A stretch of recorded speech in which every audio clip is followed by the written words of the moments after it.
તો મારા ભાઈઓ તમે જાણતા થશો કે ભાવનગરમાં મોટું કોળી સમાજનું મહા આંદોલન યોજાયું હતું મિત્રો. હાલ સોશિયલ મીડિયામાં વિતરણમાં વિડીયો ખૂબ જ વાયરલ થયો હતો મિત્રો. વાત કરવામાં તો નવનીત બાલાજીએ ખુલ્લેઆમ કહેવામાં આવતો જયરાજને કંઈક આવું કહે છે એટલે મિત્રો કહેવામાં આવે તો ખુલ્લેઆમ કહેવામાં આવતો ચેલેન્જ આપી ચૂકે છે મિત્રો. તમે વિડીયોના માધ્યમ દ્વારા સમજો અને તમારા મિત્રો સુધી આ વિડીયો જરૂર ને જરૂર શેર કરજો. અને મિત્રો તમે આવ્યા છો તમારી પેજને ફોલો કરતા જજો. તો મિત્રો તમે પહેલા તો વિડીયો ધ્યાનથી જોઈ લો. વધારે તો હું નથી કહેવા માંગતો, પણ જો કોળીનો દીકરો છું, એક કોળીના દીકરાને મારવા માટે 8-8 દાડિયા કરવા પડે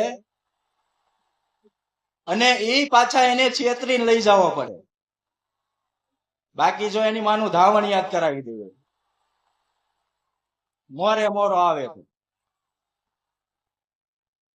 આપણે અહીંયા કોણ આવેલા છે? એની આપણે પીડિત કોણ આવેલા છે? મીડિયા મિત્રોની સામે એમનું જે કઈ હોય રજૂ કરે. અને સરકાર